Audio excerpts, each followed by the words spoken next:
নমস্কার দর্শক বন্ধুরা, রিয়াস কিচেনে সবাইকে স্বাগত জানাই।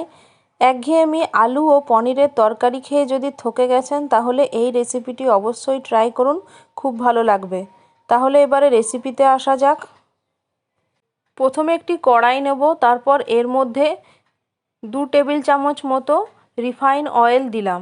তেল হালকা গরম হলে ওর মধ্যে আদা, রসুন ও কাঁচা লঙ্কা থেতো করে অল্প একটু জল মিশিয়ে এর মধ্যে দিয়ে দিয়েছি। এরপর এই মশলাটা কষে নিতে হবে। মশলাটা কষানো হয়ে গেছে এবং এর থেকে খুব সুন্দর গন্ধ বেরিয়েছে। এখন আমি টুকরো করে রাখা পেঁয়াজগুলো এর মধ্যে দিয়ে দিলাম। পেঁয়াজটা অল্প করে ভেজে নিতে হবে, বেশি ভাজার দরকার নেই। এখন আমি এর মধ্যে দিয়ে দেবো ক্যাপসিকামের টুকরোগুলো। ক্যাপসিকামের টুকরোগুলো দেওয়া হয়ে গেছে। এখন আমি অল্প করে নাড়াচাড়া করে নেব। আপনারা চাইলে এর থেকেও বেশি তেল দিতে পারেন, আমি অল্প তেলেই করছি।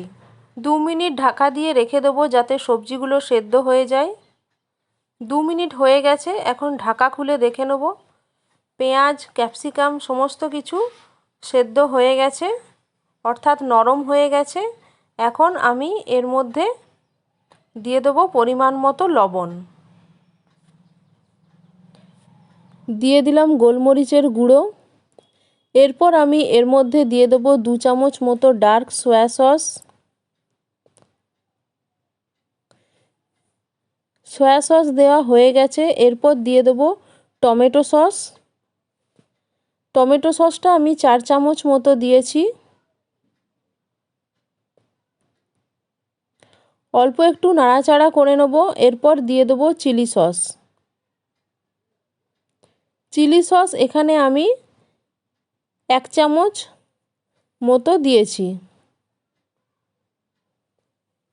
এরপর আমি এর মধ্যে ভেজে রাখা আলুগুলো দিয়ে দিলাম। আলুগুলো আগে থেকে ভেজে নিয়েছি। এরপর আমি এর মধ্যে পনিরের টুকরোগুলো দিয়ে দিলাম। এই রেসিপিটা আপনারা বাড়িতে অবশ্যই ট্রাই করবেন, খেতে দারুণ লাগে। অল্প একটু নাড়াচাড়া করার পর এর মধ্যে আমি দিয়ে দিলাম 1 চামচ মতো চিনি। দিয়ে দিলাম কাশ্মীরি লাল লঙ্কা গুঁড়ো।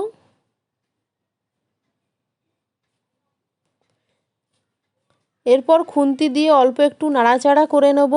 এরপর 1 চামচ কর্নফ্লাওয়ার জলে গুলে এর মধ্যে দিয়ে দিলাম। দিয়ে দেব পরিমাণ মতো জল। জলটা একটু ঠিক পরিমাণে দিতে হবে যাতে এটা ঘন হয়ে আসবে এবং গ্রেভি মতন হবে। জল দেওয়া হয়ে গেছে। এরপর আমি এটাকে ভালো করে ফুটিয়ে নেব।